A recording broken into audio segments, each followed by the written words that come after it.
I was a TV critic for a long time, so a lot of TV shows make me mad. The Bear made me mad. It's almost like I have a superstition that I shouldn't proclaim myself sorted. You're not navigating some video game where you have to be answering to everyone's misconceptions of you. You can actually just sit inside a misconception and accept it. The best way I know to understand what someone else is going through is by looking to my past and trying to find something that is similar. Those are the kinds of letters that I tend to answer. I sort of feel like I should interview you because you have all kinds of ideas. Okay guys, the episode you're about to see is a very special one for me because I recorded an episode with AskPolly, जिनका original नाम है Heather. So Heather के साथ I had an amazing conversation. I have spoken about AskPolly over the year 2023, about her writings on the blog, about her book How to Be a Person. Vaani and I also did a stream about it. I've been heavily moved by her writings. They helped me get through the year in a very beautiful way. In fact, I have made it a part of my ritual to go back to her readings time and again when I feel heavy, when I feel dense. And I think her writings can really help you also. So it's a big thing for me that I got to speak to her for 90 minutes. It's one of those episodes where after a point of time I stopped caring if the camera is recording or not, because I just had too much to know for my own being. Because after a point I just wanted to know a lot of things for myself, and like the Ali Fazal episode, it became that episode where I'm like, tell me what you think, what can I do here, what can I do there. And I think something very very special has come out of it. So yes, do share this episode with your friends if you like it. Become a Chalchitra member. It really helps us run the channel. We have an amazing book club, paid book club, paid movie club. You can get access to all of those if you become a Gladiator or a Godfather. So yes, let's jump right inside the conversation I had with AskPolly. Hi Heather, how are you? Welcome to Kitabi Cabins. Hi, Vaibhav. Nice to see you. I just need to tell you, like, I think you have also seen the video I had made about your writings, but like, I have this obsession with taking printouts of all your writings. This is the latest. This is the Matthew Perry one that you had written, and like I've been like raving about it. There were two articles that you had like written that I want to make these free because I'm proud of those. One is about the spark and one is about the passion. It's just like I've been obsessed with your writings, and I also have your book How to Be a Person in the World with me, so I'm currently reading it. So thank you so much for your writing, and I just want to tell you that there's a line that you had written in one of the letters, and I want to tell you like how much it impacted me, because someone had written something to you. I don't remember exactly what, but your answer was, if that is something which affects you, you are misaligned with nature. And I'm like, this is such a good selection of words. um like, I just like feel like you are someone who's like very sorted in general. Like, are you a sorted person overall? It's kind of like the second you think you have everything sorted out, something happens and changes that. It's almost like I have a superstition that I shouldn't proclaim myself sorted, you know.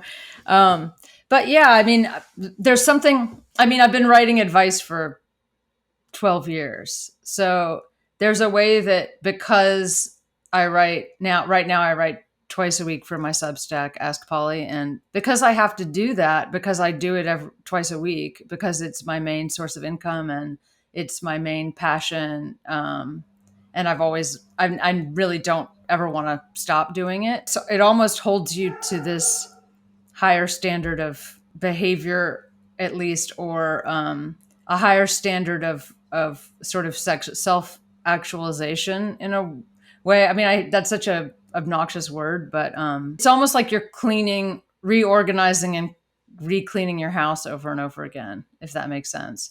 Because I talk so much about, or I write so much about how I fit into the puzzle of the letter writer's problem. The best way I know to understand what someone else is going through is by looking to my past and trying to find something that is similar.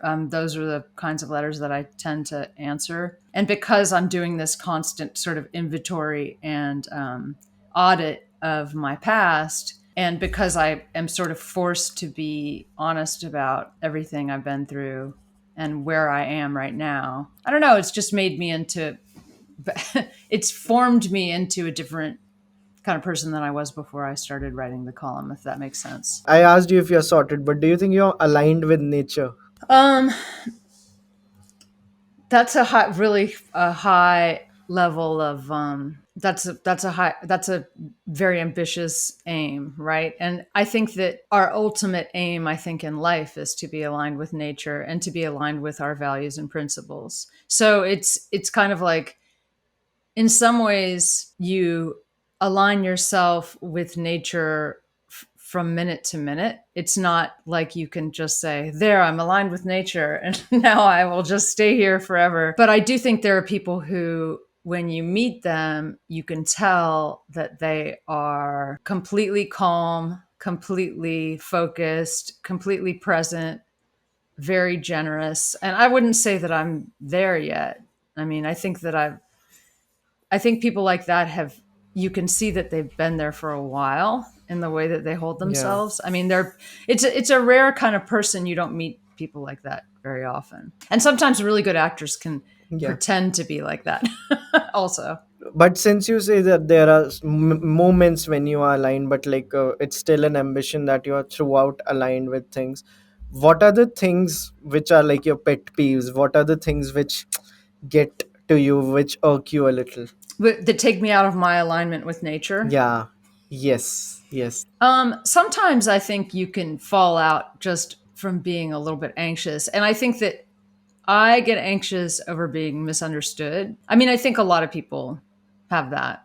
Um, but I notice that if I get into a debate sort of space with someone who is sort of coming at me with more ideas about who I am than they are with listening to what I'm actually saying, or someone who doesn't seem to trust that I'm speaking honestly, or someone who doesn't like honesty. No one really knows that about themselves necessarily, Right. Right. but so that, I think that those are my interpersonal pet peeves, you know, or just things that, it's not even a pet peeve. It's sort of like, these are the things that trigger my, you know, childhood injuries, or, you know, these are the things that make me feel ignored or invisible or not heard, or that's where I might start reacting from a sort of childlike, babyish, angry place. And, you know, I just try to pay attention to that. You know, it's like a lot of Ask Polly is about tuning into those moments when you are set on edge, and you're made anxious, or your body is reacting to something emotionally, and just noticing it, and telling yourself, you know, you don't have to do anything to fix this. You don't have to, you know, your life is not you're not navigating some video game where you have to be answering to everyone's misconceptions of you. You can actually just sit inside a misconception and accept it, instead of trying to work against it. I mean, I think alignment with nature is sort of about that in some ways, you Yeah. know. I mean, it's like there are ways that your body wants to work hard and fight and Yeah. be its animal self, and there are other ways that your body wants to just be calm and aligned and not fight and not bring. I mean, your neurotic self can sometimes like bring that fight to your mind, when you don't need to live inside your mind and be waging wars inside your mind around the clock, if that makes Yeah. sense. No, it does. It does. But What are I don't think some? I've given you a very interesting pet peeve, though. I mean, I feel like I don't think I answer. I think I keep going back to this alignment with nature thing, and actually, like, you know, lots of things bug me. You know, I was a TV critic for a long time, so Hmm, a lot of TV shows make me mad for some reason. I mean, this is ridiculous. I don't know. Do you watch a lot of TV? I do. I do. I don't watch a ton of TV necessarily, but The Bear made me mad. I don't there's certain kinds of Oh, like, and it's a good show. so Bear made you mad in a good way or a bad way? Kind of in a bad way. I think that apparently I Oh, need to make it past the first 4 episodes. I felt like every character is treated like a like a saint. I just feel like it's a very idealized, even the dark comedy parts feel idealized to me. There's something kind of like not real about it that makes me mad. There's a certain kind of personality of show that kind of makes me angry. I mean, Succession, I watched all of, and the beginning of Succession, I was mad at it. So I think a lot of it is just attuning yourself to the language of each show and being patient. I don't have as much Yeah. patience as I used to. I once recorded like an episode with an Indian filmmaker, Kanu Behel, and like he pointed out like there are some films and some shows which have a spiritual truth in them because maybe the creator has had some experience in past experiences in past which makes it too real, and some things do not have that element of spiritual truth. So maybe like what you're saying about Bear might have that thing because of which you might have found it inauthentic. Inauthenticity is something which kind of bugs me a lot. So is that like something which is Yeah. true for you? Yeah. Yeah, absolutely. When you feel like the storyteller is pretending at the level of wisdom that is being conveyed, or pretending it's sort of pretending to have a level, I don't know, maybe it's sort of like part of it is sort of not selling the reverence that you're depicting on the screen. Like, someone like Sofia Coppola has a reverence for certain things and you can feel that it's genuine, and she kind of doesn't go places that where she doesn't care. So her films are extremely strange because she just will avoid the things that she's not excited by narratively, which so you have Yeah. these kind of incomplete narratives, but they're also such a complete snapshot of her vision of usually a girl's experience or a young woman's experience. And so maybe In part of it is just that maybe I just encounter certain kind of macho experiences as inauthentic, and maybe I'm just being unfair that way. No, like I don't know, like it's so interesting because the moment you said Sofia Coppola, I was singing something related to Sofia Coppola, and like you said something very interesting, that she doesn't go to the places which she doesn't want to showcase in her films. And one of my favorite all-time favorite films is Somewhere. And Oh yeah, me too. Me too. really, That's one of my favorite. Yeah, that's crazy. That's really weird. Okay, I was just telling someone to watch Somewhere, and you don't see people talking about that movie at all. there is a very good review by I think Richard Brody on New Yorker of Somewhere, and where he has talked about how she has really portrayed the superficiality of Hollywood well in it.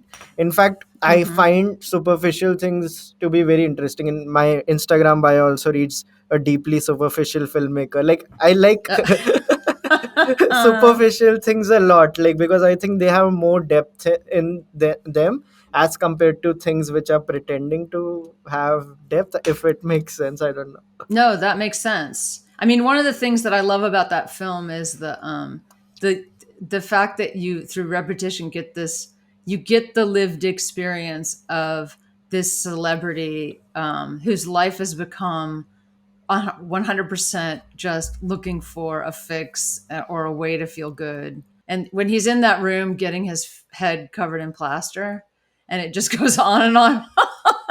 And you can hear him trying to control his breathing so that he doesn't have a panic attack while this plaster's drying on his head. I love that movie so much. It's funny. I wrote about that movie when it came out too, but I can't remember who I was writing for then. But I would love that's a to great read movie. your take on Somewhere also. Like, yeah, please, like, do tell me where I can find it. I'll send you a link, but I'll look for this Richard Brody review too, because I think that's really funny that you loved superficial things, but because you're saying because they're not they don't have artifice and there aren't layers of sort of pretentious made up meaning to kind of dig through. Right. That's what like makes me very excited about superficial stuff. I think I like copied the deeply superficial thing from I think Andy Warhol. Like he used to call like I am a very deeply superficial artist or something like that. So I Mm-hmm. love it. Mm-hmm. Like, and I'm very unapologetic about maybe being a little superficial. Well, I think what you're kind of, in some ways, what you're saying is just sometimes you can engage with things on the surface sometimes you don't reach a real connection with something through a faster and more sort of visceral means than by just sinking into it like a baby, as opposed to analyzing it with Yes. your mind. It's like you're talking about coming at it through feeling instead of through some, intellectual analysis. Yeah. Is that like something like you have experienced like also? Yeah, well, I mean, one of the things that's strange about my advice column right now, and also my writing in general, is that I used to be a critic. So I used to, I mean, I think of I loved being a critic. I was a TV critic for 7 years for Salon. I was an essay, I wrote, you know, cultural essays for the New York Times Magazine for a little while, and I've written a lot for New York Magazine, but but um, but I think that, there was a way that work felt a little bit like trying to be the smartest kid in the room too much, which I think, I mean, and Uh, I would bring psychology into everything I wrote. And I would try really hard to make things funny and interesting and entertaining. I thought of criticism as a way of entertaining people, but there's, in some ways, Ask Polly itself is becoming more and more about being present. I mean, this is one of the dangers of getting yourself sorted, actually, is that you move towards these, you know, eternal truths and cliches so much that the writing becomes, it can get a little bit squishy. And, you know, if you aren't really connected with it, I mean, I think of what I do as sort of like you work through the neurotic stuff at the beginning of the column, and then it lands in this more right. emotional space. I mean, that's, you talk about the problem, and that's more like a solving a puzzle, and then you move into, but I think that I find myself saying over and over again, kind of put down the emotional Rubik's cube, like or the intellectual Rubik's cube of psychological problems, like keep moving away from the puzzle and moving towards how you feel and what you truly want and what makes you feel like you're um, aligned with nature, what makes you feel present in the moment, what makes you feel, you know, expansive and hopeful, and but also appreciative of sadness and despair, and appreciative of disappointment and death, and appreciative of the things that simply are reality, appreciative of reality as it is in this moment. But I'm sure people are getting a little bit tired of me writing about these same themes over and over N- again. It's just that this is what comes back over and over again as the real solution to everyone's position that is Yeah. universal. Yeah, I have a couple of like follow-up questions there because you said like one of the dangers of being sorted is it makes your writing squishy. Like, correct me if I'm wrong, but does it mean it makes your writing bland or like uninteresting or boring or repetitive? Does it mean that also? Well, I think that's sort of the paranoia that I have, Yeah. partially as someone who wrote to entertain people primarily for years, and also to prove my intelligence, right, or to prove my intelligence. Or I mean, I think it's hard to take that out of any writing. To take your ego out of writing is almost impossible because you're still communicating with someone else. Each column is about taking the reader on a journey that works, right? And even if you're talking to I mean, I'm writing to one person, but I'm also trying really hard to um, bring everyone together on this field trip, this emotional field trip, this emotional sort of experience. And I'm trying to get everyone to land in a place where they can touch something that's going to make the trials of being alive a little bit easier that day. I mean, I do think that these things are, the longer that I write Ask Polly, the more I feel that these things are just almost like a practice. Like I want the column to be a portal into a really fertile and positive, not positive is the wrong word, but an open, aligned, peaceful state of mind for people. I Yeah. want you to be able to read something that's, you reaffirm the things that you've learned from the column, you reaffirm the things that you believe. I mean, it's weird because I don't think of myself as any kind of guru or expert. I'm just doing something that seemed to be good at.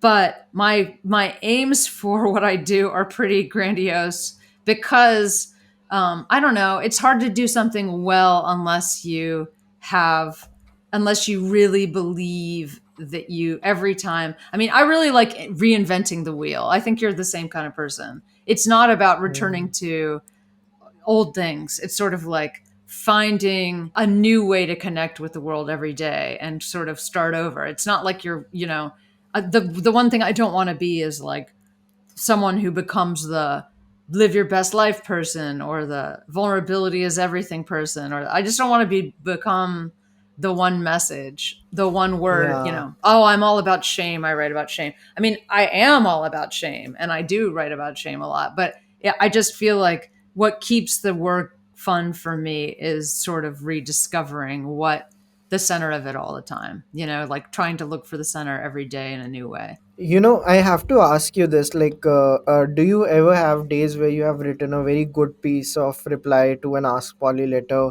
and you're feeling, hey, like it also made me untangle a lot of stuff I am going through.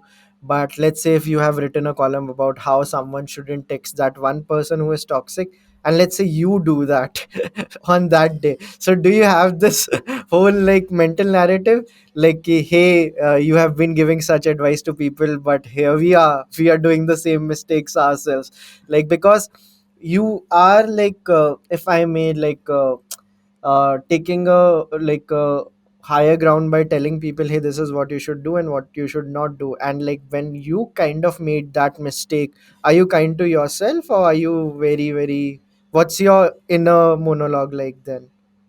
Well, I mean, I think that there are days certainly when I say, "Oh, wow, you can't you're sort of full of shame. You're not forgiving yourself for." I mean, this is my most common problem is which shows in the column.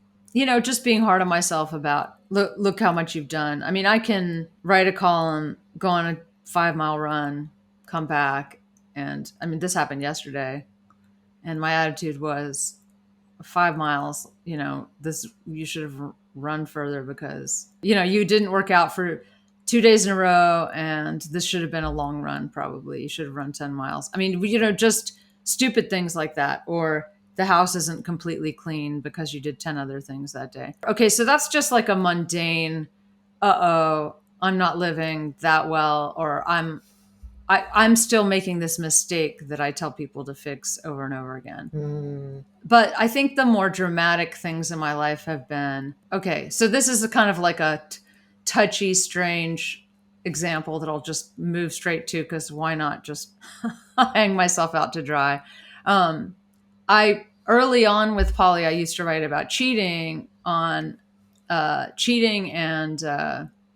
crushes, and I the way that I talked about this stuff, you know, I guess I had little kids at home. I had been married for 6 years at the time when I started writing Ask Polly, and I was very punishing and very mean to people about thinking about cheating, about getting crushes. It's like I couldn't really have a conversation about it because of where I was in my life. I think that when you're a Hmm. woman with specifically just from my own experience, I think when you're a woman with two little kids at home and you're newly married, I mean, I consider 6 years newly married, you just feel very vulnerable. Um, and so I had a very punishing attitude about it. And since then, I wrote a memoir about my marriage, which is just about, how you get through years and years of marriage. And one of the chapters is about developing this crush out of the blue for someone that I really didn't even I just had never had a real crush before. And I think this is what I'm talking about when you talk about like you have to hold yourself to this like very rigorous standard. Like I would say that you know, after 17 years of marriage, my stance is that it's pretty normal to have crushes on other people. It's pretty normal to be attracted to other people and to be, you reach a point where you move into a new self and the world is extremely interesting. And if you're open to the world, you're going to be open to other people. And it doesn't have to necessarily mean that your marriage is over. And it doesn't, the ideal is that everyone's feeling good enough that they can talk honestly about these things. And that's what my husband and I did. We got through it. It was fine. Nothing ever happened with this imaginary human that I created with my mind, basically.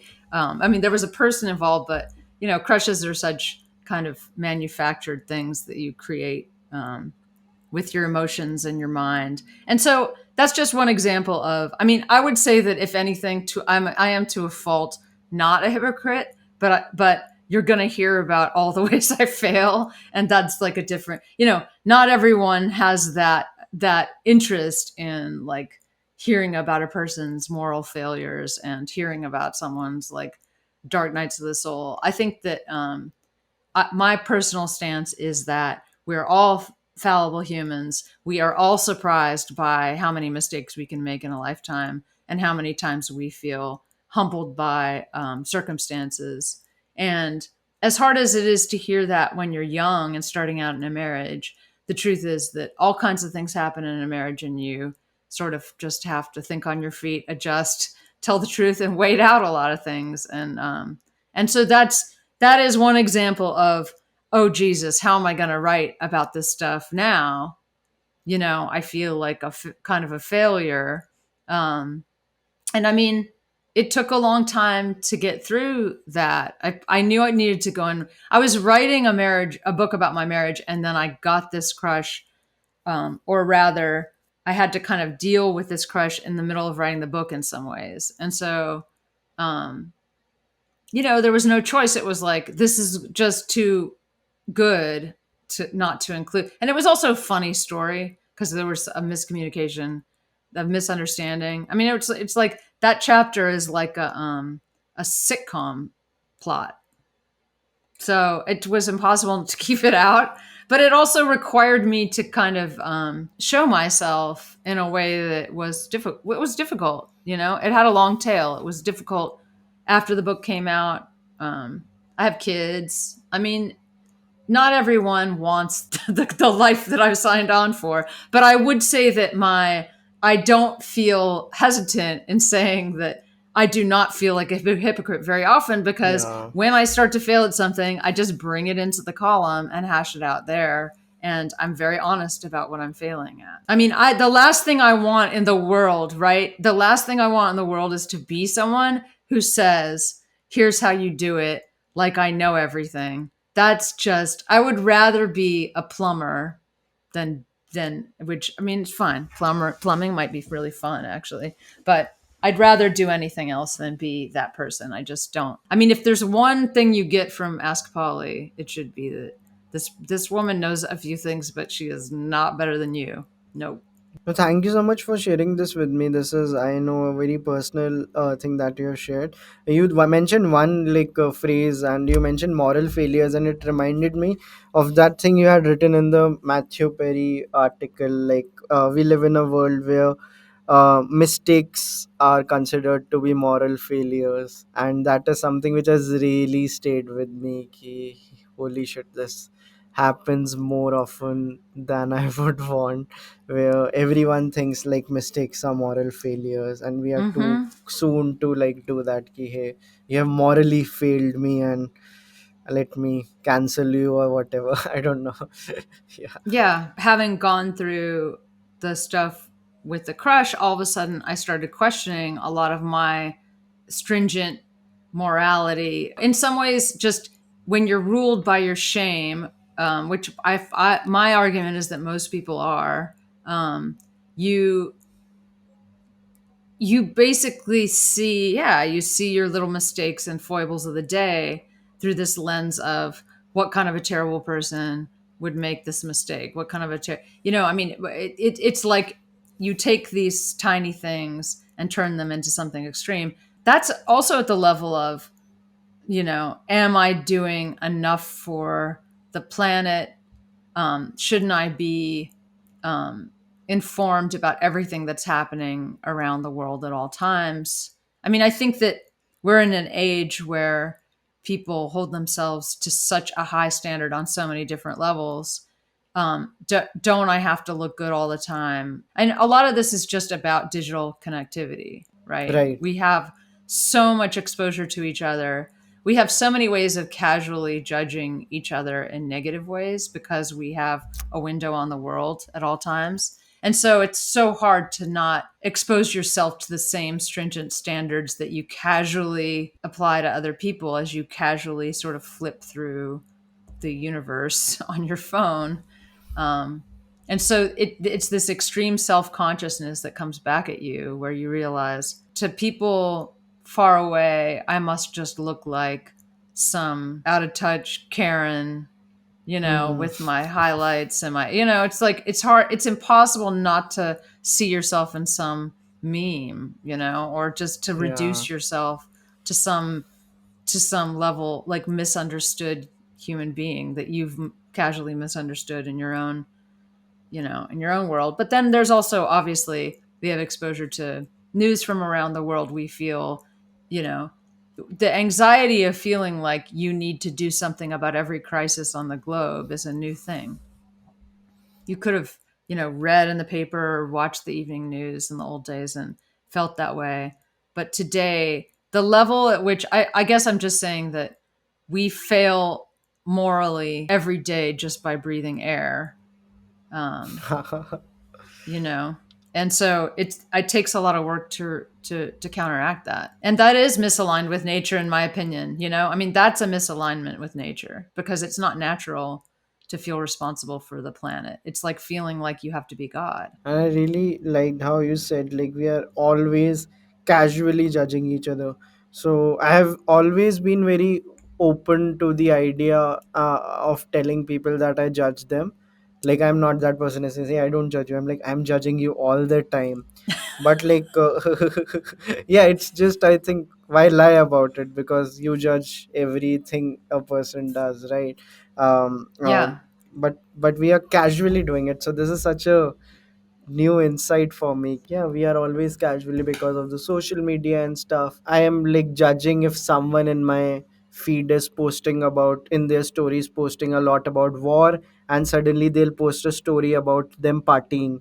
But then I'm like, then your last four stories were about war. Then how are you suddenly posting you sitting in a bar, like, and having wine? Because it's not, it's very inconsistent.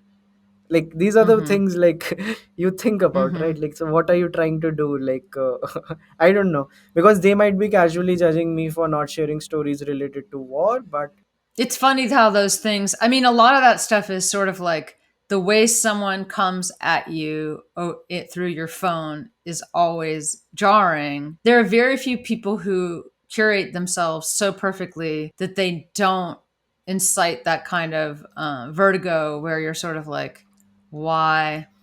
you know I mean, I have things sometimes where I'm like, I'm seeing too many, I see too much of your kids. Do they really want that? Or just because I have kids and I try to keep them off my feed. But it's also, like you said, it's the juxtaposition of this and then that, where you kind of expect, I mean, we're essentially expecting people to behave like brands with a consistent mission statement, a consistent, yeah. when really the unnatural part is that you have this window into their lives at all, right? And sometimes people kind of, they evade this judgment simply by doing the things that everyone else is doing, so you're just used to it. Like, I've noticed that with my kids, they do this, November photo dump or whatever, and it's like all these things for November. And I'm kind of like, you can kind of get uh, away with putting whatever you want in there, including a uh, few cute selfies. And, like, it's not the same as like, here's my post. I look hot in this picture. It's yeah. like, you can put anything you want. Like, here's the dog. Here's the show I was watching. And it's like, oh, there are a few pretty good bikini shots in the middle of here.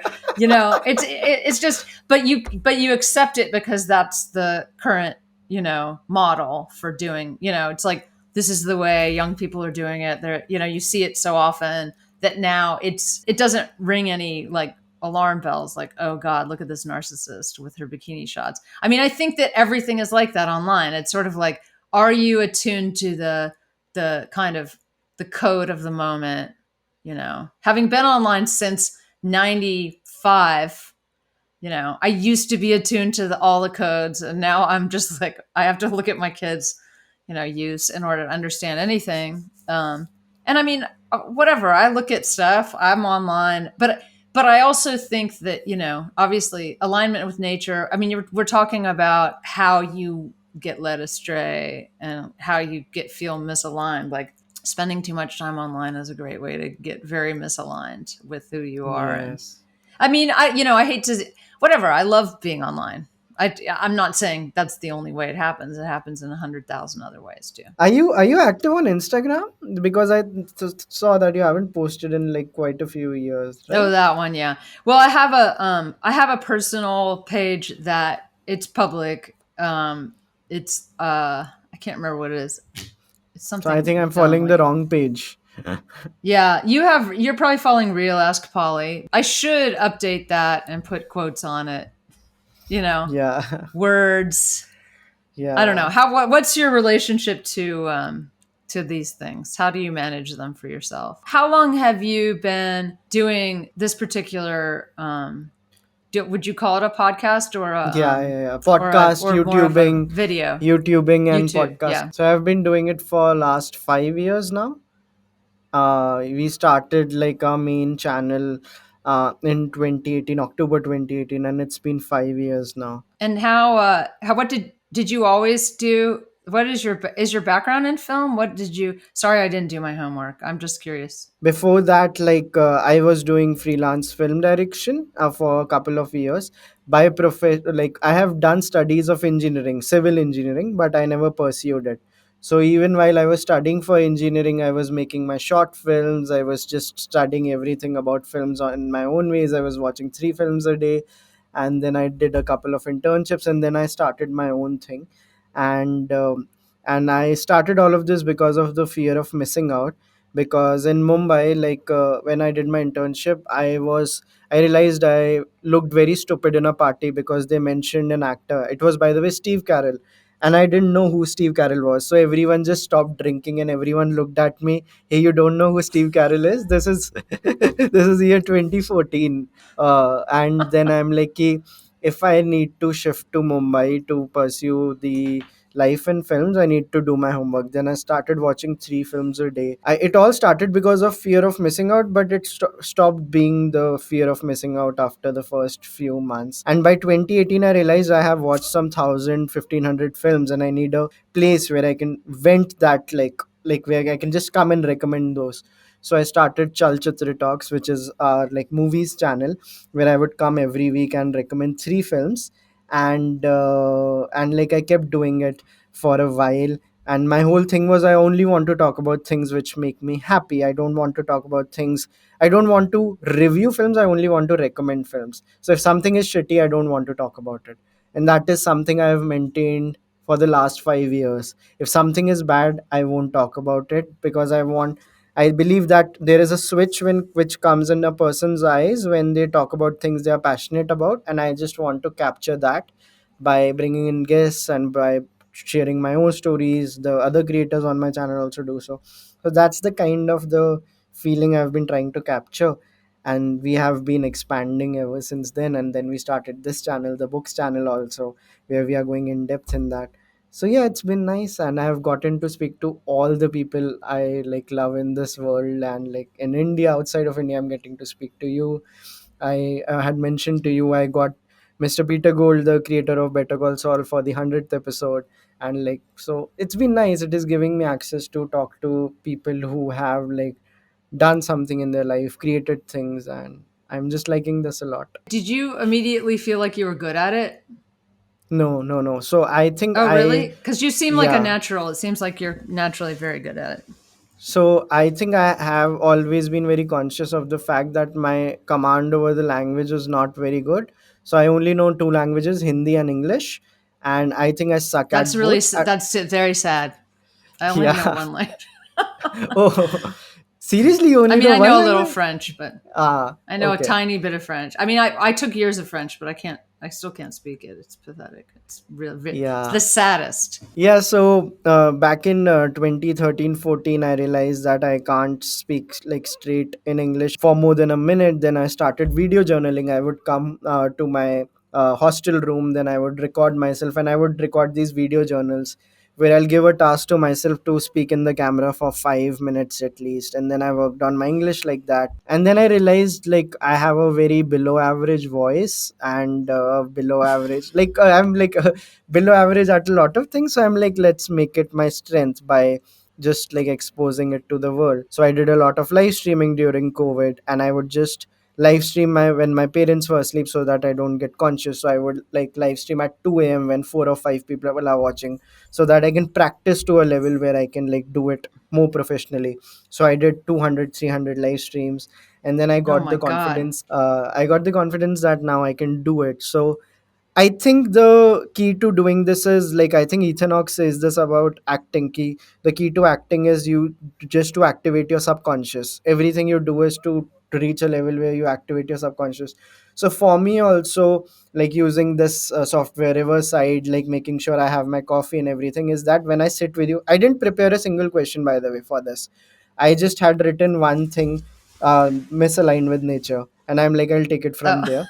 Yeah, and I'm like, ki the whole goal is that everything should like make me be in the present moment, so that my subconscious gets activated and I can really participate in the conversation with you. And I'm very mm-hmm. confident then it would be a good conversation. That's really good. I believe in that 100%. I actually don't. I mean, see, what I think is good though is that it sounds like you prepare a little bit beforehand, like you think a little bit about ideas Yeah, beforehand, and then that allows you to be present during the conversation, and yeah, then you just improvise. I think the yeah, part that I don't do enough of is preparing a little bit before, preparing beforehand. I just never want to do that part. Even when I'm doing book readings and things like that. But the subconscious thing I think is really interesting. When I write on a treadmill desk. So I have a treadmill with a desk. oh, Here, I'll show you. It's going to look kind of messy, but it's right there. See, that's the wait. oh, Can you see it? There's the treadmill. oh, There's the desk, and then the you can see where there's like a platform for my laptop. So yeah, um, I walk about 5 miles a day, and whenever I write my column, I'm walking. And then the see wow, this see the let's see, where is it? There's a keyboard that's at kind of waist level, yeah, and then my laptop is at eye level. But I find that when I'm walking in particular, but also when I write AskPolly, I usually write it in one steady stream in about an hour. So I start it, and I just start typing. And it's the same kind of thing where if I start to map out what I'm going to write, it gets worse. And when I just let myself subconscious manage it, it's like the best columns I've written have definitely been just as a flow of thought. I'm done with them. I read them once. I usually read them twice to edit to make sure that there aren't typos, not that I get that right all the time. And then I have my husband read them once. But generally speaking, I finish and I'm like, I like this. This is a good one. And then, I mean, there are ones that I'm like, this is okay, and I'll ask my yeah, husband if it's bad or not. Developing your subconscious, that flow, right? Getting in the zone, and building that part of yourself. There's this review apparently of Cormac McCarthy's newest two novels, but I guess they came out last year, and the reviewer Justin Taylor writes about how Cormac McCarthy is interested in, or was interested in, the role, the very strange reality that your subconscious or your unconscious mind plays such a huge role in your life, but people don't even acknowledge it. It's like there's this guest at the party that is has its own personality and that you barely know anything about. It's like this mysterious layer of your experience. I'm not paraphrasing well, but if you look for this review of, I think the books are called, I need to get the books too. This is my life. I just have like lists of things that I need to be reading, and I Wow. haven't even read this review, but it was summarized in Today in Tabs, which I recommend, which is a great newsletter. It's sort of a summary of daily events, if it's very funny, written by Rusty Foster. It's a really good way to keep up with dumb things like AI.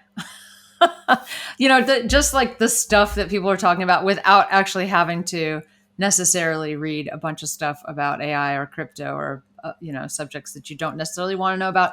But whatever people are talking about online, he'll kind of link to a bunch of things. But he also finds interesting. He finds this funniest tweets. I don't know. He's great. When you were saying uh, that you wanted your all of your reviews to be positive, I really think that's great. But I Yeah. wonder if you ever feel like, God, I just need a place. I mean, when you see something you don't like, do you ever think, wow, I just want to have a secret YouTube channel that's all the bad reviews? I think I'm using my friends as pseudo bad review channels where I would like have an aggressive one-sided call with them. I hated this film, and because you do need to vent that also, because there is a lot of stuff out there, like the way the bear did something to you in a negative way. I, by the way, like bear a lot, but there are so many things I find inauthentic, and they really really anger me, and I Mm-hmm. do feel like speaking about them. So if I'm not doing it on my channel, particularly I'm also in this industry, I also direct, so I don't want that clash to come in where I just don't like the idea of it. like uh, Yeah, uh, yeah, yeah. I think I read something on IndieWire, because I think there was John Krasinski who was saying shit talking about some film at some press conference, and Paul Thomas Anderson saw it, and he took him aside and he said, hey, why are you saying bad things about it? If you don't like it, just don't say it publicly. No, because we are all in the same industry. Because that film is also doing something to get in more money in the market or something like that, so we shouldn't do it. And I really like that, and I'm like, hey, I have been subconsciously doing the same thing, because no one came and told me don't talk about bad things. It's just that I just feel it's right to just talk about things, and it's closer to my personality also. Well, okay, now see, I agree. I kind of agree with you because ever since I started writing books, particularly in the last few years, I have felt that I shouldn't review books because I understand um, how heavy it can be to get a bad book review, especially if you're reviewing for like the New York Times. It's like people care about that review in particular, and so the responsibility of trying to write that review feels. I used to have fun with it, and now I kind of feel like I can't put that out. I can't be the person to be the arbiter of taste at that Yeah. level. But then I also feel like I feel like criticism has a place in the world, and I read tough critics and love their work. And Yeah. so I don't know, I support the work of harsh critics, basically, even though I've been defensive about my own harsh reviews at times. I think in general, I would say, of course, there's a place for that. And of course, that intellectual work should be done. It's like if we're all cheerleaders, um, you know, we might as well all be Yeah. like be corporate sponsorship mouthpieces, but by the same token, I think that making that personal decision to take a position of wonder and curiosity and only explore things that excite you, it's almost like that opens up an ability to kind of be enthusiastic and free and open in a way that probably you couldn't be if you were critiquing all the time. Yeah, in fact, like, to talk about my love for the Ask Polly newsletter and all your writings, I started this new series on this channel, like Writings on the Wall. The second episode I've done after yours is about an Indian film critic who is a very harsh film critic, and like his name is Rahul Desai, and he Oh, has one of the most beautiful, you should read his review of After Sun. In that review he admits that he didn't get the hype of After Sun when he watched it for the first time. Same was true for me. I'm like, this is such a normal film, why are people going so crazy about it? But as a film critic he accepts that. Then he's like, then it made me go out and read what other people wrote about it, and then he's like, okay, now I understand, because I was looking at it through the wrong lens. And then he watched the film again, and then wrote the whole review about it. And for the first time I saw a film critic accepting, hey, maybe I don't know enough, let me go and educate myself. And he has written all of that in his review, because that is the same thing which happened with me in Afterlife. And you should also read his review of Past Lives. It is the most gorgeous piece of writing you will ever witness when it comes to film writing. It is I just get too oh, emotional when I talk about the Past Lives review of Rahul Desai. Have you seen Past Lives? I haven't seen I haven't seen anything. I my movie. I actually this morning said to myself, I'm going to watch one movie a day. I think because I have so much catching up to do. When you have little kids, you don't go to the theater that much. You don't go to. You just can't go out to see movies. And now streaming obviously has changed all that. I have no excuse, and my kids Yeah. are teenagers, and I've missed everything. I mean, I used to see everything when I was even when I was a TV critic. I'd try to see all the good stuff. But yeah, I haven't seen After Sun. I haven't seen Past Lives. You should see both the films. They are like really good. And particularly I would recommend Past Lives over, because since you're married, like, and you write about like relationships a lot, Past Lives is a must watch for you, just because of the way it showcases the mundaneness of relationships.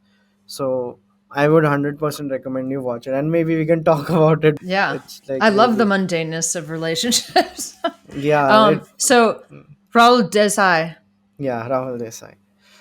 where Yeah, can I find him? I can. You're gonna send me links. I'm gonna yeah, yeah. look. I will I send you want the to. I links. want to read this. So I had a question for you. This is something I was wondering before. What's your relationship with fiction? Like, is it a part of your life still? Do you have to make it a force yourself to read fiction? Does it come naturally? Do you read it at all? Do you read it a lot? Like, please tell me about it.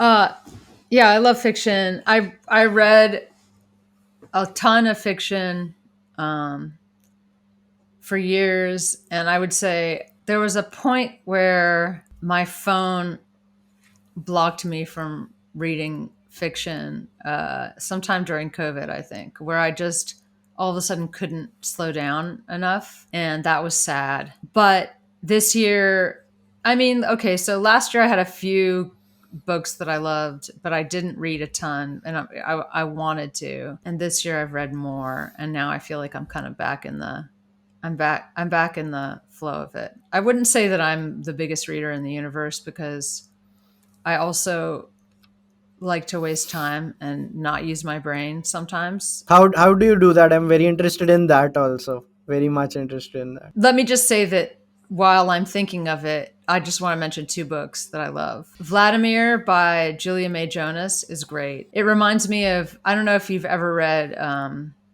John Updike. As a kid, he was one of my favorite authors. It's definitely kind of sexist, depressed, white man, white American, middle aged. I mean, the Rabbit books though are my favorite. There are four books, and it's just the way that Updike writes about day to day life. I mean, it goes back to the mundane. He Hmm. captures the mundane experience of American life in particular, and also just the sort of way that you're fed a cheerful, upbeat sound from commercial sources at all times in this country, where you're just, you can't escape this patter of, I mean, in some ways, this is a radio and TV related thing that in some ways, maybe the internet has released us from the purgatory of this constant sizzling summer sale coming up, blah, blah, blah, the just the sound. the Yeah. intrusive bad commercial sound. But anyway, the rabbit books I love. John Updike is really just singular in his ability to write, to capture the mundane folds of regular everyday life in a way that makes it obvious, in a way that feels so kind of sad. It's like he takes all these things. I mean, which to me, that was like a snapshot of my childhood. It was like soaking in these commercial sounds and feeling like they didn't connect with my real life and the sadness of real life. I love how he captures that. So, but Vladimir to me reminds me of Updike in a lot of ways because um, I don't know. Julia May Jonas is just a great, great writer. And then Poor Things, the movie that's coming out. I love Frankenstein, and so Hmm. I wanted to write a novel based on Frankenstein. But I won't go into that. But this novel kind of did what I wanted to do, and it was published in 1992, so that was a little disappointing. But that novel's great. Poor Things. I just finished it. It's weird and really strange. I'm pretty sure that movie's going to be good based on. I mean, it's just the book really screams movie in a lot of ways. It's just a good story. So running in some ways is kind of brainless. I listen to music when I run. I've been trying to run distance. So I just ran 13 miles for the first time uh, a week ago. But in some ways, you, all the noise in your brain comes up and then sort of melts away. And then comes back when you're in pain and you want to stop. It's yelling at you. Um, Also, so that's one thing that I feel is, kind of a blank time where I'm not intellectualizing things. Gardening, I have a big garden, very big. I moved from Los Angeles to North Carolina 2 years ago. I grew up in North Carolina. Los Angeles is, a desert, and it's very easy to grow things there because you just water them. But it's also easy to not grow things there. Like if you don't water it, nothing will grow. And I Yeah. moved here with my husband and my two kids, and we bought a huge yard that was basically like a big garden. Um, it's really nice. We bought it over FaceTime. We just said, yes, that's beautiful. Oh. We'll take it.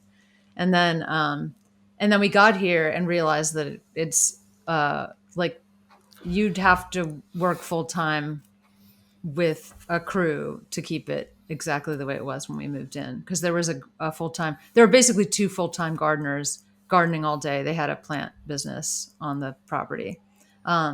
So that's not what's happening now. It's kind of falling to ruin, but it's still beautiful. But I go outside and I try to go outside, especially in the winter. I love going outside at dawn and listening to the birds, having some tea, and then sort of finding. I mean, the whole yard is kind of. It's just there's an endless thing. I could just be out there all day. So Wow. what I love, I mean, when I first moved here, I was just in constant anguish over the fact that we'd never have the money to keep it up and we'd never have the time to get it all done. And now, my relationship to the yard is different. I just go out and kind of wander around and find things to do. I mean, everything is screaming at you, okay, fix this, fix this.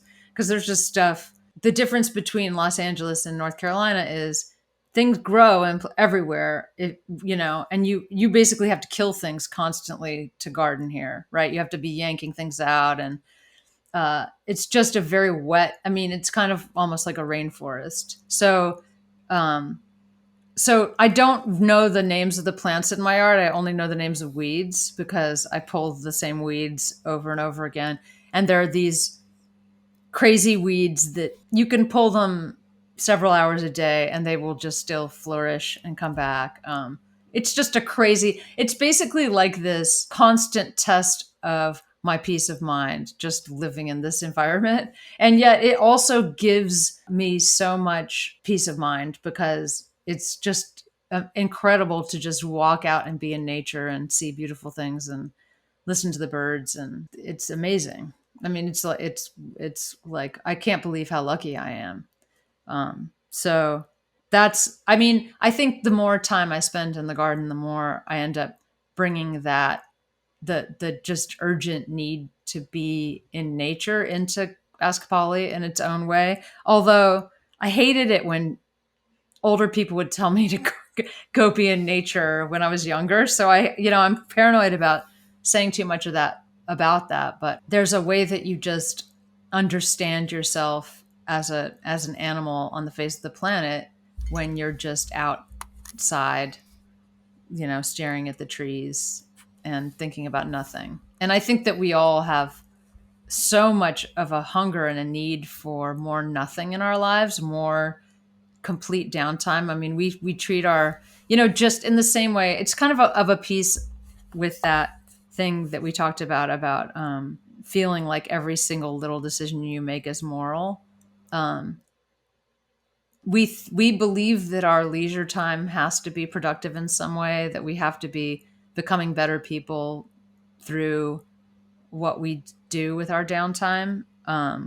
And it's just, empty, dumb games and empty hours where you don't think about anything. Like these I think are things that our brains and bodies kind of crave, because we don't get Yeah, enough of them.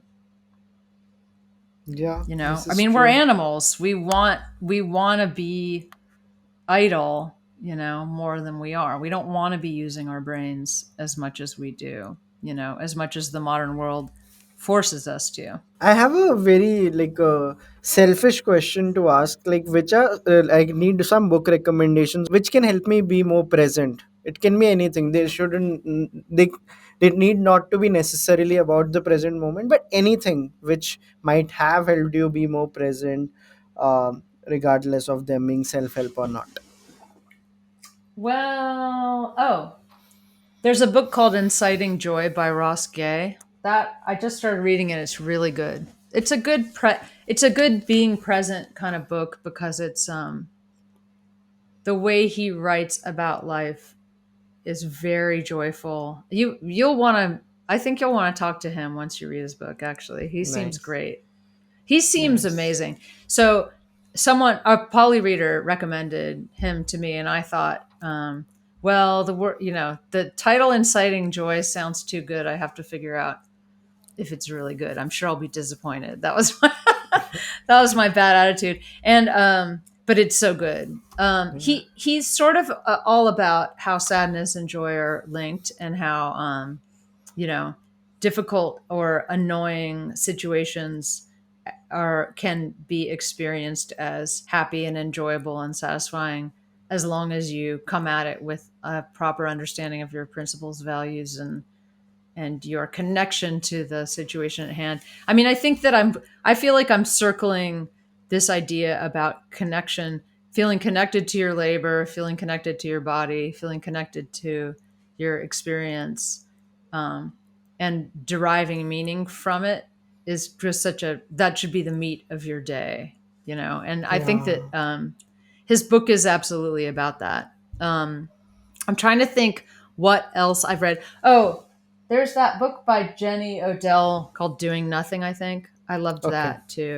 Let's see, what else? It's like I have to look at my I know I'm missing things. There are so many books about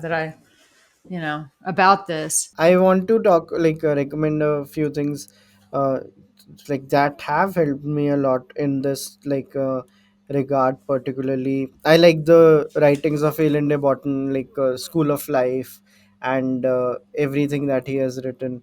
You must have seen Oh, it. I might be pronouncing it incorrectly or differently, but have you read The School of Life? no, who is the author? Okay, you would 100% know of him. Alan de Botton, Oh Alian. yeah, yeah, yeah. Sorry, I I always say his name Alain de Botton because it looks kind of French to me. I was making a Instagram reel about his book today.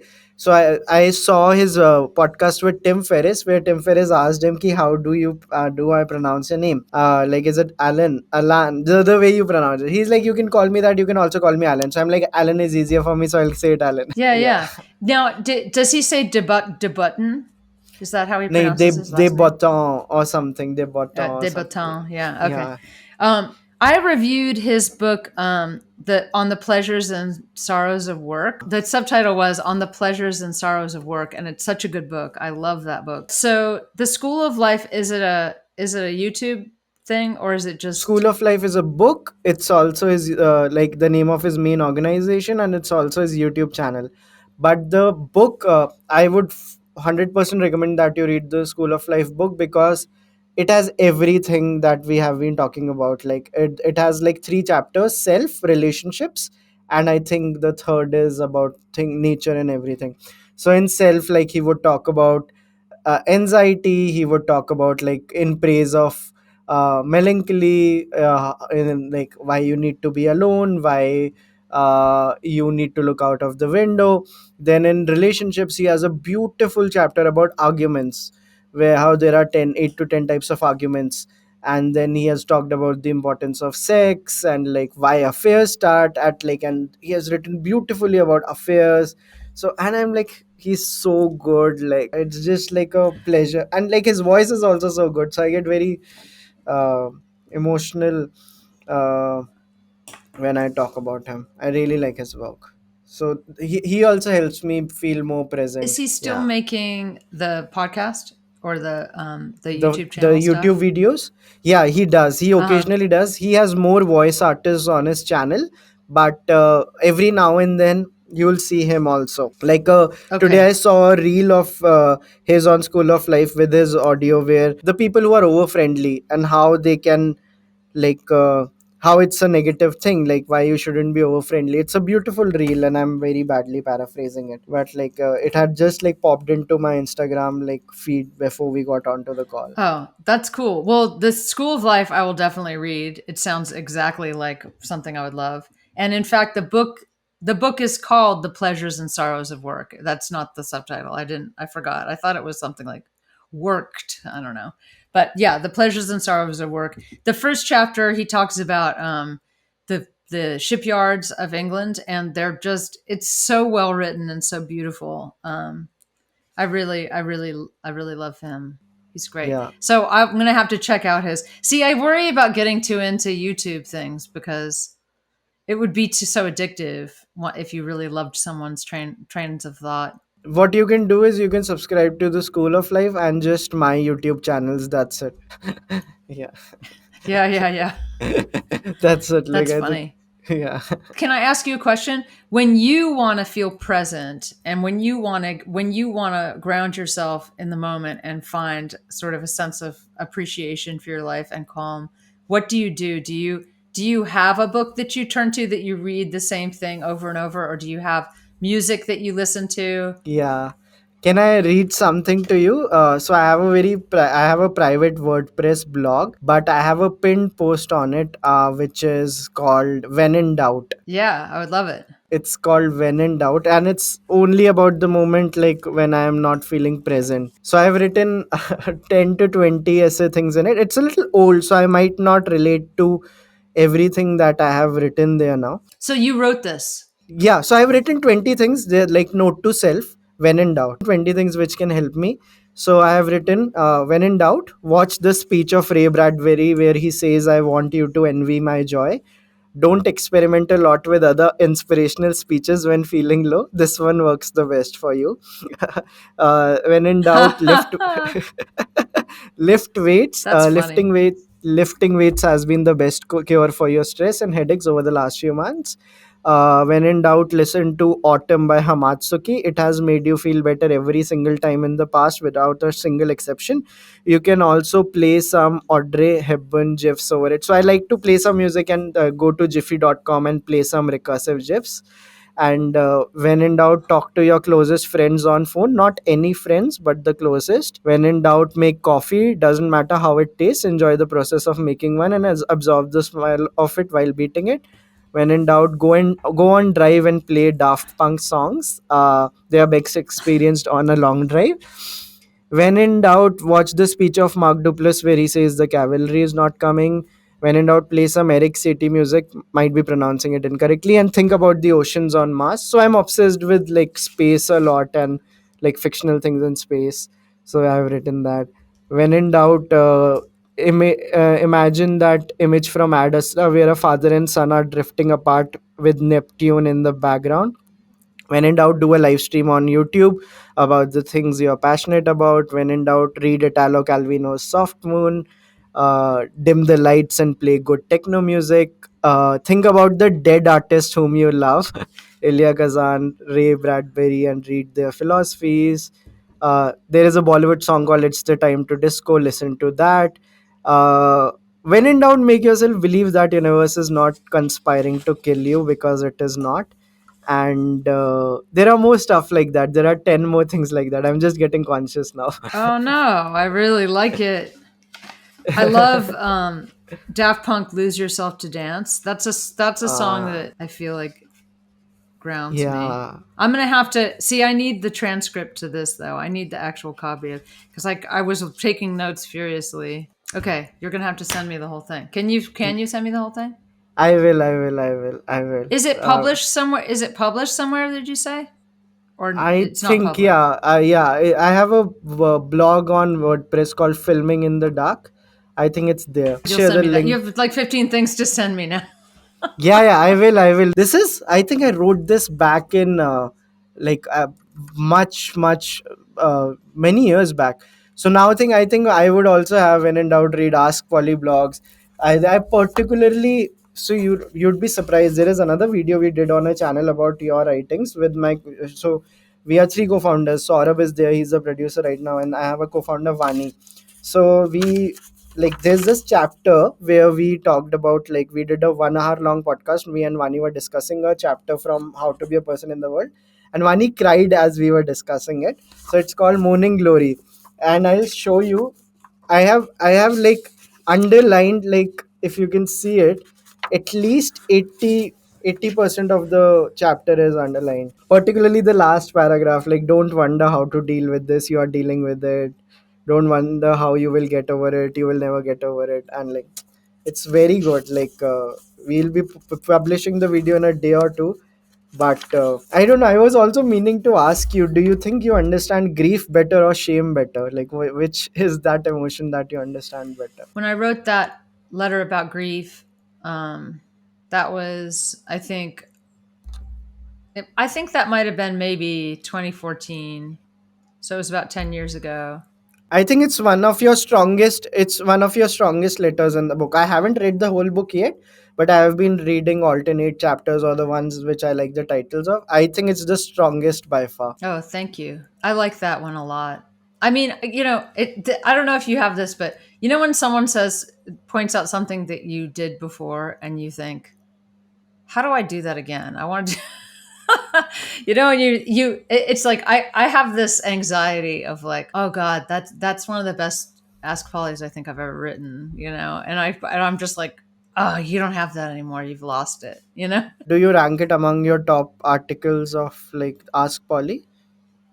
Yeah, I love that one because I feel like there's a basic. I mean, the thing is, what happens with me is I'm on to new things often, right? So right now I'm talking about shame a lot because I read that Matthew Perry book and thought about it a lot, and I think I also just have been observing how even teenagers start to develop shame just based on nothing.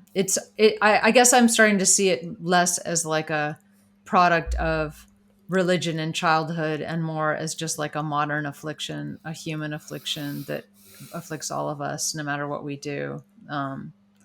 But because I get onto new things often, when I'm shown the older things that I used to write, I just think the central point of that letter, which is that it talks about how the mom doesn't really want the daughter to mourn the dad who died because the mom can't handle being in the company of the daughter's grief because it's too much for her. And I mean, that's such a common problem in our world where you essentially get told, it's almost like you're being told that your sadness is morally wrong and needs to get swept away because other people can't handle it and they think that you're stuck in it, or that they don't they don't want it introduced into their lives, so they just it's almost like they're scolding you for feeling what you feel. But the letter starts out with this long list of Yes. see, Yeah. it's just like a long list of things that the mother doesn't. Devastated, confused, remorseful, harried, unnerved, haunted, inspired, embarrassed, tempted, nervous, seduced, melancholy, nostalgic, grateful. It's like if you're in the company of someone who can't handle your emotions, um, that if they don't want to witness your emotions, if you adhere to their worldview, you're going to cut yourself off from everything that being alive is all about. So, wow. I mean, that chapter, it's weird because like there are times when I'm asked to read things that I've written and I can barely read them because I remember all of the emotion that went into writing it. And it's like I haven't thought about that chapter in a while. So, um yeah, I mean, it's so hard to honor everything you are and everything you're capable of. It's so hard to access all of the emotions that you could feel on any given day. It's so hard.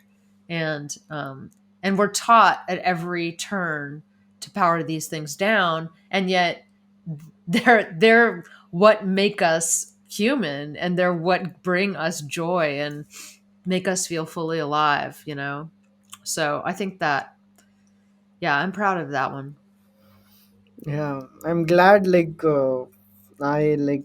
talked about the one that you also feel strongly about, because there are so many articles in it. I could have pointed out any, but I don't know. And I have such a emotional story with this because I read it so there's a big festival in India, Diwali, and Diwali was 10-12 days back. I was traveling from Jaipur to Bangalore, and I have a book club where I on WhatsApp, where I posted a photo of the first page of it, where of the morning glory. And then my flight took off, and I wanted to, because I was underlining everything very aggressively. I'm like, where do I stop underlining, because I was resonating with every line that you had written. And it happens sometimes with you, and okay, I can't stop. And then but then I was in flight, and I'm like, yeah, now I can't real time send these in my book club. But then I eventually made a whole video out of it, like a hour long discussion of me and Vaani, where we are just talking about it line by line. And I don't know, it's a piece of art, this particular chapter. And I can also see that you also really like it, so I'm glad we talked about this. There's an hour-long video just about that chapter. Yes, it's not Oh my released yet. god. It will Oh, be okay. out. It will be out, I think, very soon. I'll share it with you. And Okay. yeah, yeah. Wow. I mean, that's very flattering. So you should give me the credit of at least getting 19 to 18% of Indian audience for you. I mean, my newsletter, when I tried to do a search on your name, because I realized that I hadn't given you a free subscription. You obviously have earned a free lifetime subscription by now. Please do. Um, but but I looked up the name Vaibhav. Am I pronouncing it right? I'm Yeah, sorry that Vaibhav, I Vaibhav. Vaibhav. Yeah, Vaibhav. Is that yeah, right, or do I yeah. just sound It's right. Russian? It's right. It's right. There were like 30 Vaibhavs, but I was surprised that there were 30 Vaibhavs. I mean, I think that I have a lot of Indian subscribers, and I think I do give you credit for that. I Thank mean, you so much. Heather, I have some more questions, but before I go to those, on Chalchitra Talks, we also have our members, people who pay us. And I wanted to give one of my members a chance to ask you something directly. Hi, Somesh. Hi, Vaibhav. hi Samish, how are you? Yeah, hi.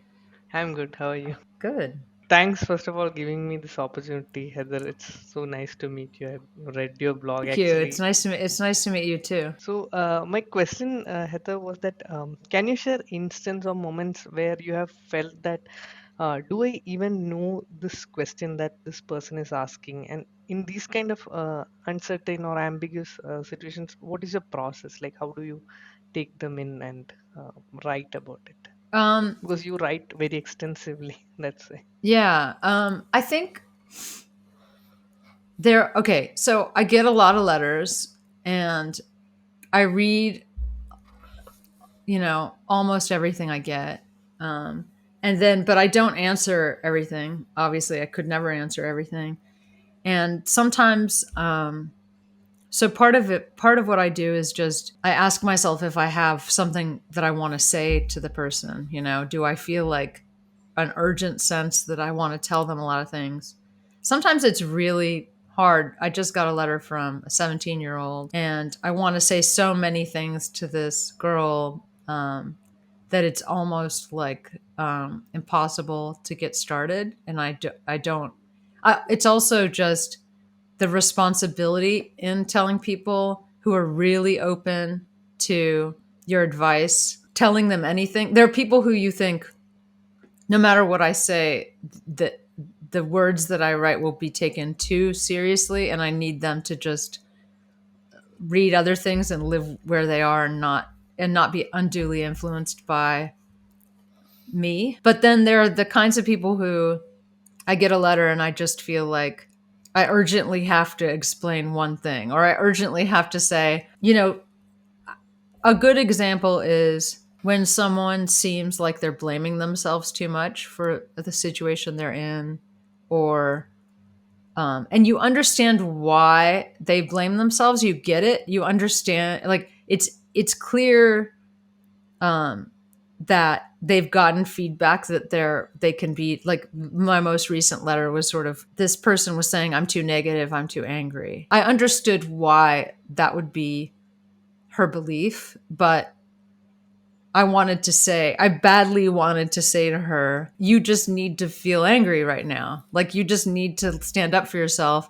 And it's like Vaibhav has said about call your closest friends on your, when in doubt, call your closest friends list. There's this moment in your life where if you're angry at everything, there are times when you really have to call the absolute closest friend who gets it, who understands why the things that you would be angry at. And I mean, there have been times in my life where I didn't have that person, and I'd have to kind of think about, well, God, I need some friends who are, understand and get it and sort of feel the same emotions that I feel at times over small things. To answer your question, I mean, it's not a very scientific process. It's very much like you know, I read the letter and see how I feel. Now, there are days when I read a lot of letters,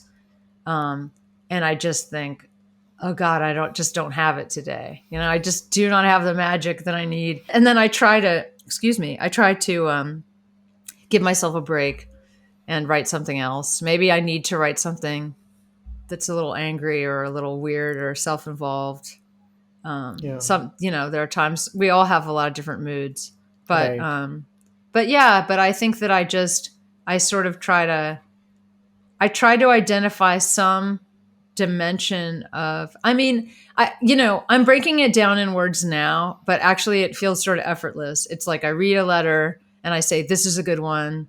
I just have a feeling that I'll find something to say about this. And then I start to just, it's kind of like I'm just talking to the person, right, as I write. So I just think about what I would say to them. I do think that my writing has become more conversational and less sort of artistic over the years, because I think more in terms of directly communicating with people. But I also think that can be a strength. Yeah, Um, yeah, great. so I mean, it's not a very like, I don't know. I don't really have a method, right? It's just sort of like, it's just like a conversation. I hope it that answers your question, Somesh. Yeah, Yeah. yeah. I I mean, like, thought you were going to have an advice question. You don't need any advice? Yeah, you can take that opportunity also. yeah. Maybe I'll read from your blog someday. Okay, okay. You can send me a letter.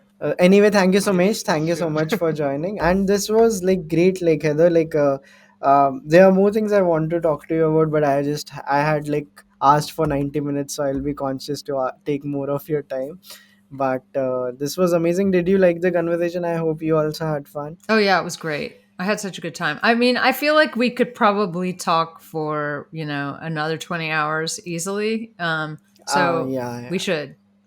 We should If you like want yeah. to, yeah, if you want to talk some other time, let me know. I'm open to it. I feel like, yeah, I sort of feel like I should interview you because you have all kinds of ideas and I'm interested in, I don't know. I found myself during our conversation thinking like, too bad I have to talk about myself because uh, you seem very interesting and inspired. I mean, I just think even in your list of when in doubt things, like I just kept thinking, God, I need I needed that list. It's such a good idea. Can I ask you a yeah, question about the yeah. list? Please, please, please. Do you update it? Like, do things ever lose their power to help you? Oh, this Because is such I a listened. good question. Yeah. Yeah, because you can wear things out, right? I mean, a little bit, or you have to put them aside. I think 40% of the things that I had written in that when in doubt list wouldn't work for me now, because I think if I'll go on a long drive now, I wouldn't be listening to a Daft Punk song. Well, I would be listening to it, but it wouldn't do the job for me now because it would have been overtaken by some other job. So I do believe that like things lose their power, and to influence you, particularly when it comes to the grounding part of it.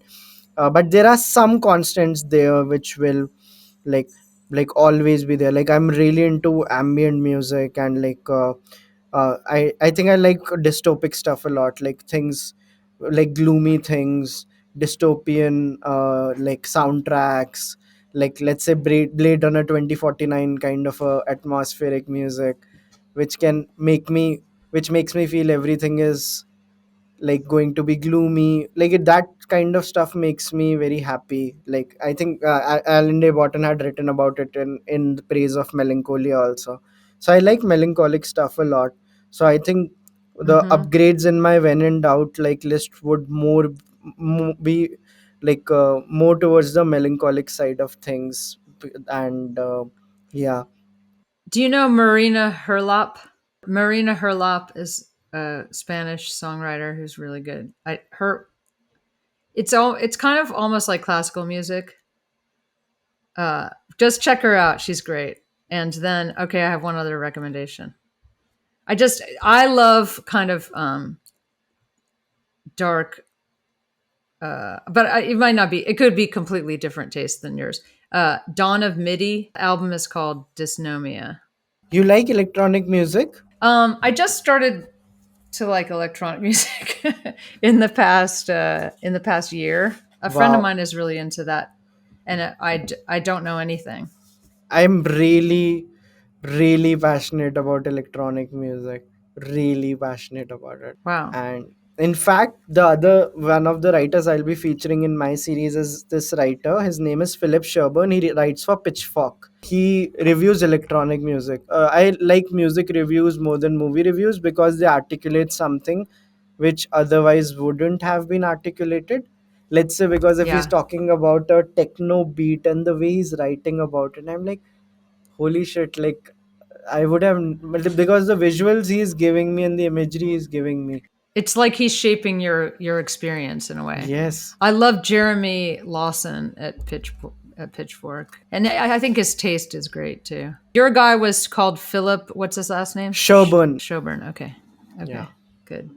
And do you like the things that he likes generally? Just do you like his taste in So music? what I do is, I think I haven't done a lot of discoveries through him, but if I Mm-hmm. particularly like a music track, and if I search for it on Pitchfork, there is a very good chance that he might have reviewed it. And then Mm-hmm. I just submit to the experience of listening to the music through his ears and through his writing. That is something I really Mm-hmm. like. So my discovery element with him has been less, but like experiencing the same thing through his lens has been like more. Yeah. How do you find new music? Do you go on Pitchfork and look at their best albums No, so stuff, or do you look at? I would want to do more of that, but I think I don't know, like how do I discover it? I discover the most amount of music through TV shows and movies. Like I Shazam it Oh, while like oh, seeing like oh. some, yeah, some like when I, particularly when I'm watching an HBO show, then I'll be like, hey, I have like 100 new artists that I know, or like the what which is that song that they played there. So most of my discoveries come from there, and I like the concept of accidental discoveries where you just stumble upon like something randomly on, let's say, YouTube, because you clicked on something which you weren't supposed to click on, and then you are into a completely different rabbit hole. So that is something I also really enjoy. Yeah. I don't know how you have enough time for all this stuff, man. You just you're. I feel like you have a full time. Your job is like a double full time round the clock Yeah. discovery. Yeah, You're a that's discovery because our, machine. yeah, because our channel is all about recommendations. So discoveries first are Hmm. part of the recommendation. So it's all a part of the job also in some way now. I would like to believe it's not, but I in general like to discover new stuff. That's great. Well, I'm so glad that I discovered you and you discovered me, because that review that you gave to Ask Polly was really is my favorite review of anything that's ever been reviewed of mine. It's like it made me so happy watching that, and it's been so nice to talk to you. It's like it really it's so gratifying when someone actually understands what you're doing and connects with it. It's really great. And Yeah. of course you're a genius, because everyone who likes me is a genius. But no, I'm not disappointed at one bit. I just think talking to you has been great, and um, I'm gonna I'm gonna do my homework now and watch a bunch of your stuff, and now I want to know your recommendations and everything. So I'm gonna make a big list. Thank you so much. That really means a lot, and I hope we can be in touch, Yeah. and like we can keep talking. And thank you so much, Heather. I would love to bring you on my podcast again and again, and I'll always be reading your like stuff and like recommending it to all the people. And this was amazing. And is there a shout out, or is there a plugin you want to do before we end this? Anything people can, where can they follow you? What is the thing stuff you would like them to check out, particularly when it comes to your work? So you can do that part also. Well, I mean, Ask Polly is ask-polly.com. That's my advice newsletter. And then I also write Ask Molly, which is a little weirder. It's supposed to be Polly's evil twin. Um, and that has humor and interesting things on it. And I think it's askmolly.substack.com, I think. And yeah, and then How to Be a Person in the World is the book that we talked about. The Yeah, that's one of my books. I've written 4 books. What If This Were Enough is a good book. It's kind of cultural essays. And then Foreverland is my most recent memoir. I don't know. I mean, plugging things. Yeah. Who cares?